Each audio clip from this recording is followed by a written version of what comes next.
Hi, this video is about parking spaces and how to manage vehicles that cannot get an empty space. So what they will do, they will keep circling around if they can't find an empty space in this curbside parking. Let me show you first how the model works, then I will go into the details. How did I achieve what I did? And please keep in mind that this is just one of the solutions. There are plenty others. Probably I will look into another way to model it as a practice. I think it will be useful. So let me run it. So what happens is vehicle come in. As you can see, I have a label.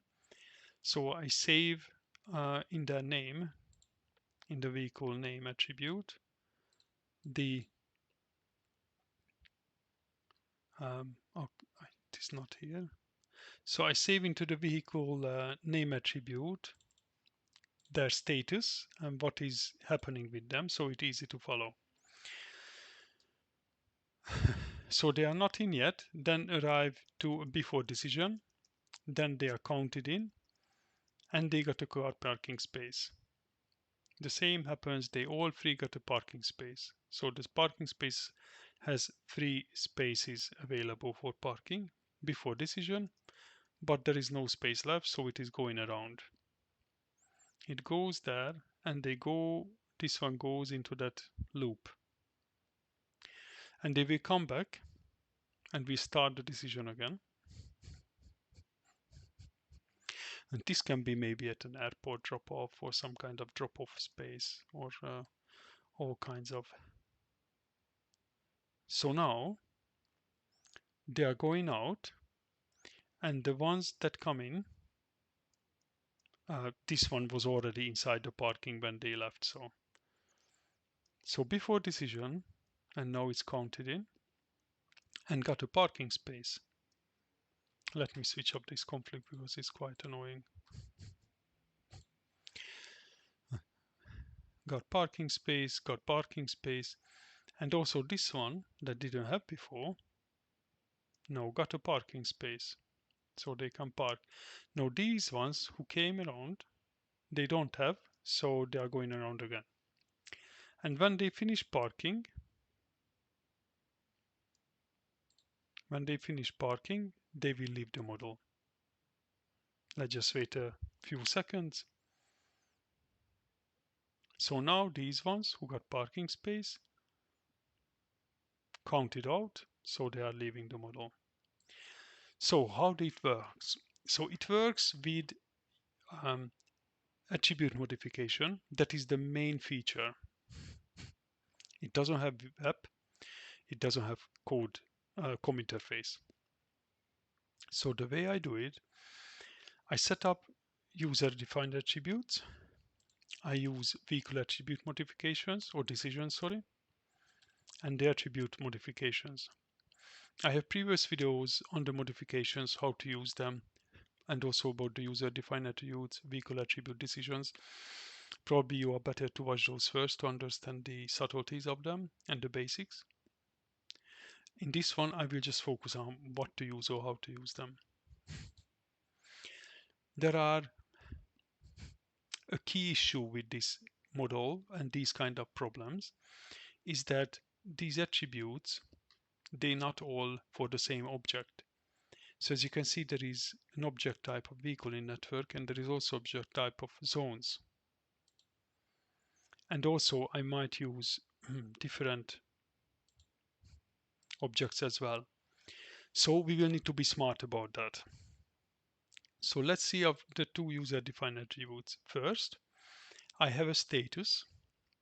This status keeps the information of the cars depending on their current status in terms of parking or circling or what are they doing. I have a user-defined attribute where I save the available spaces, the number of spaces available at the moment. And so in terms of the statuses, these are the statuses.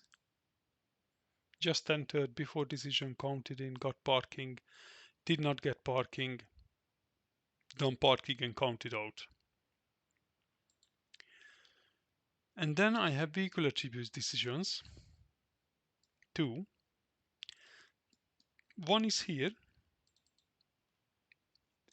where basically I assign one to all vehicles. So every single vehicle that crosses that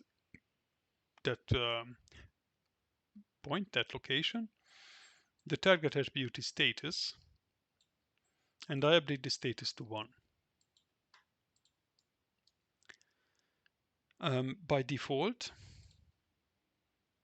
status has a default value of 0. So when they enter the model, they have a 0. So here I add 1. And also I utilize static routing decisions to direct vehicles through the network, and also parking decision. And in terms of network, it is very important that you can see that there is an overlapping connector. One has the parking routing on it, one that has nothing on it. So the static routing decision has two. One just makes vehicle to go through and they use the parking. The other one, they just go through that connector and they go around and they come back here. So they will get back to the same one. And I use here formulas. I have a video about how to deal with vehicles with formulas, how to route them. So you can have a look at that. But basically the idea here is I check the number of available spaces. There is an if function. If the available number of spaces is more than 0, so there is space, then they get 0.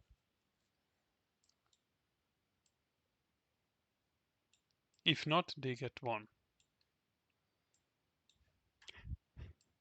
The other one, let me just make this bigger a bit. You can see that the other one is the same, just basically if there is space, they get 1, otherwise 0. So what this means is this one is the first, so if there is no space, they go around.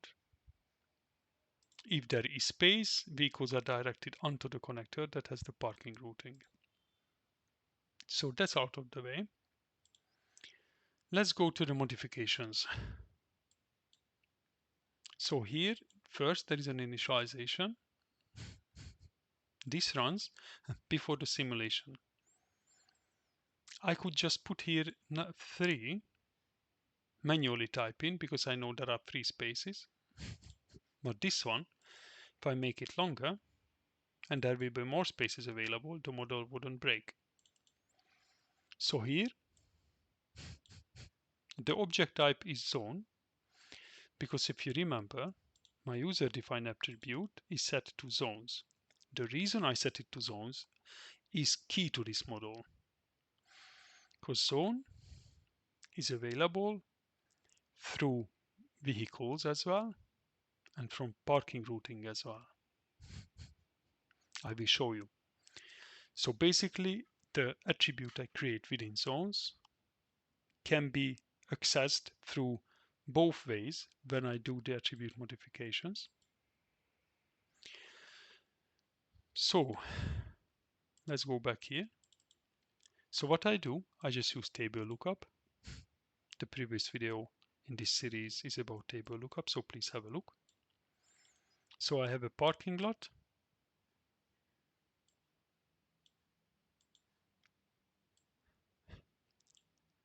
And I name it PL, the variable name. And then the number of PL is 1, so the condition, so look for all parking lots that has a number of 1, and then return the value of its capacity.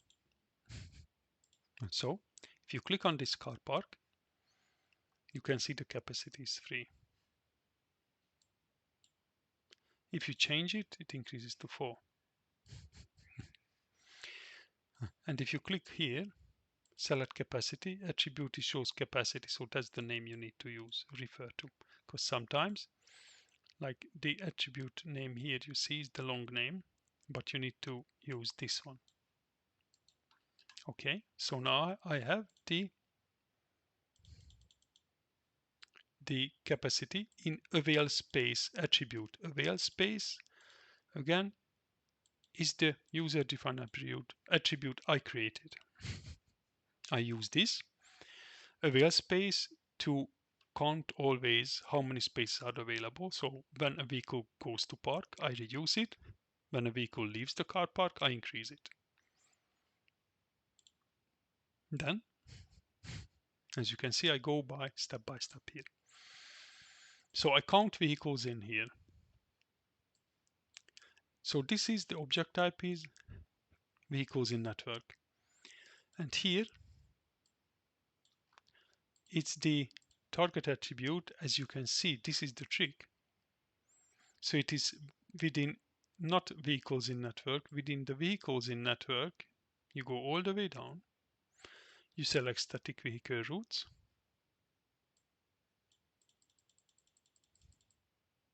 you select zone and available space. It is very important when you set up your static vehicle routing, you need to set it to zone number 1.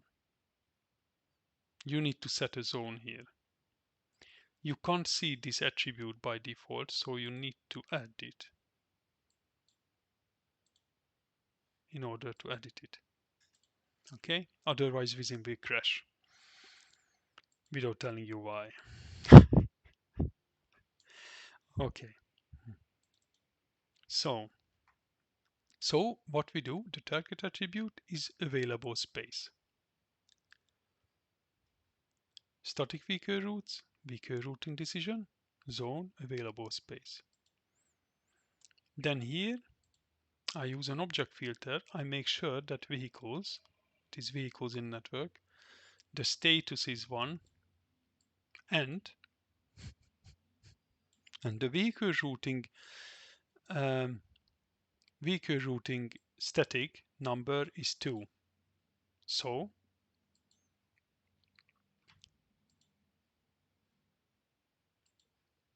here this is the one vehicles are in. So if vehicle pass this point, so when vehicle pass this point, their status is updated to 1. But here this attribute won't be true because filter is there and this is not true. That will only be true after this decision point. And as you can see, so you need to understand you need to distinguish the static vehicle routing decision and the static vehicle route. So this is the static vehicle route, this is the decision. So 2 is this, 1 static vehicle route number 1 is this. Static vehicle routing decision number 1 is this.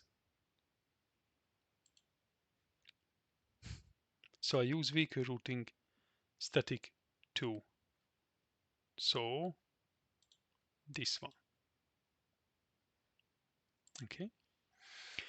If that is true, so basically when the vehicle passes this point and is assigned to there, to here, by this formula, and that only happens when there is available space. Then I reduce it with 1. So how can you know how to put this in? So you need to go here and you need to find it again in this list. So you need to go all the way down and start vehicle static route, vehicle routing decision per zone, per available space. And here you can see in the top as well. And then you reduce it by 1. So let me show you. So when the vehicle arrives,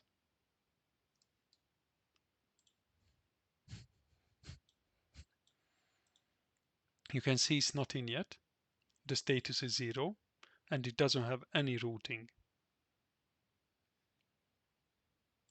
And the zone available space is 3. Now it passes that location. So now it is before decision, so status is 1. Available space is still 3. However, when it arrives to this point, now it has a routing decision and the weaker routing number is 2.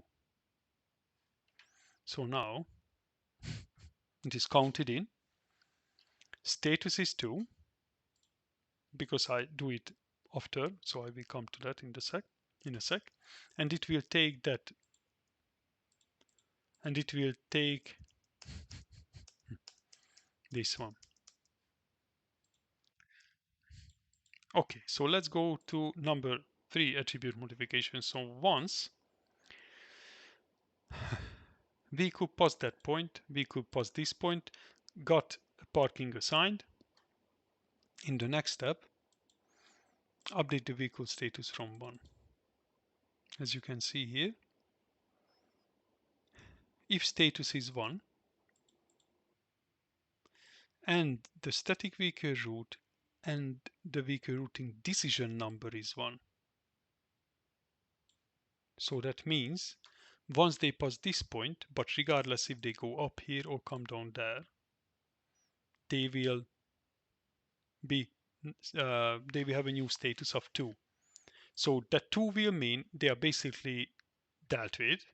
They were dealt with, and then the next 2 is I will decide whether from 2 to they go to 3 or they go to 4. Got parking or did not get parking. 2 is just counted in. The reason I have 2, because if you have gaps here a lot, it's good to have 2, um, not to overcomplicate it. I think it is more like a step-by-step approach. I think it's easier to just go step by step.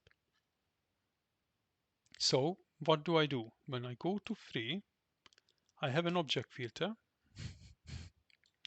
So if the status is 2 and the decision is 1, so basically they are there. And this is the vehicle parking routing decision. Sorry, parking routing decision number 1. So basically if they pass this point here, that one, this is the parking routing decision number 1. If you have multiple car parks, then you have parking routes 1 and 2 as well. So this is the parking routing decision. This one is the parking route. You can have multiple if you have multiple car parks assigned to the same decision. I hope it's not too complicated. So that way it goes to 3. So if it goes down here, it has a status 3. Got parking. It will go to 4 if the filter is again status 2, but the vehicle routing static number is 1. So basically if it doesn't go here, but it goes on here, because this is vehicle routing decision number 1 and number 1 as well as a route. So if you see, it is just a route, not the decision. So the decision group is missing. So I have either 3 or 4 when vehicles are driving here. So we need to count vehicles out as well. We need to count them out. And let me just go back here. They basically just assign as formula the number, so there is nothing specific here. So I count vehicles out when they have a status of 5 and they are still on the decision route. Then I increase the available spaces. You can see target attribute is the available space, and here I just add +1 to it. Not 1, I add plus to it, so I increase it, I increment it. So as you can see here, there is a vehicle attribute decision, another one, the same what we have here, just here. If the status is free, then the new status will be 5. If status is free, that means they were parking. And if you pay attention, so let me run the model and wait until these vehicles leave once the parking is completed. Okay. So just look at here. There is vehicle routing, so parking route, but no static.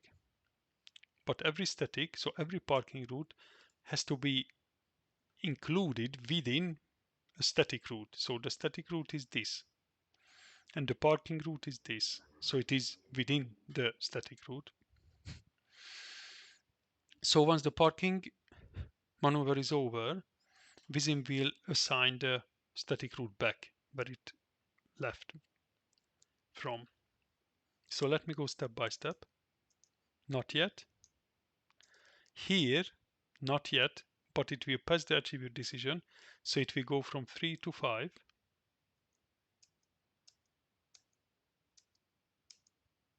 Oh, sorry, this is no space going around. Yeah. So this is the one we are looking at. So there is still no, but now it passed. So it is 5. But if you can see, there is still no static route, but parking. So it is still considered as a parking vehicle. The parking state shows back to route. But once that is over, few more steps, it's non-parking state. So the parking maneuver is over. As you can see, it takes some time for Vissim to get it out. It has a routing. And since it had a routing, 1,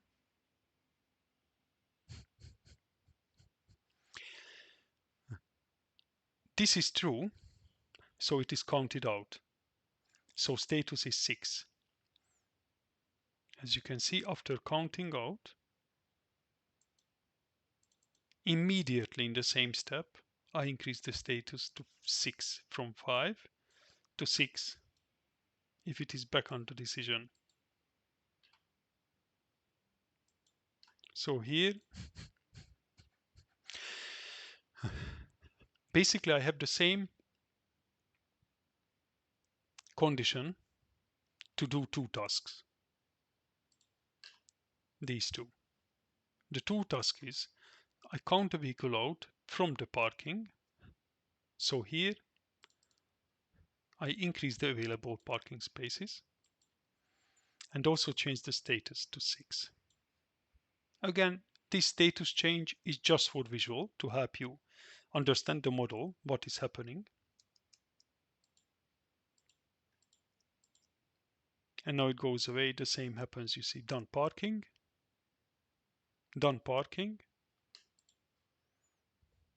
status 5. And in that same moment, while you see the status is 5, but there is still going back to the route, there's like 1 or 2 meters. And then shortly it is back on the route, and it is now meets these criteria, both 2. So both of these attribute notification is true, so it can be completed. So the status is updated and the available space is increased. What happens with these vehicles who are going around? They come back. They are off their route here. They get assigned a new status 1. So they will be in the same situation, the same status condition, like the ones that just entered the model. So here they will be, they are having a decision whether there is a space or not, and the whole story starts again. In this last attribute modification, this is just basically a compounded if to just save the status in a text format to the name so I can show in a clearer way what is going on. I know it was a complicated one, but I hope it worked and I hope I didn't miss anything. But you can let me know in the comments below if something is not clear or what's going on. If you like this content, I would appreciate if you like and subscribe. That would help to put my channel above the others. And also, if you want to support me more, check out my Patreon page where you can sign up for the membership. Thanks a lot for watching. See you next time.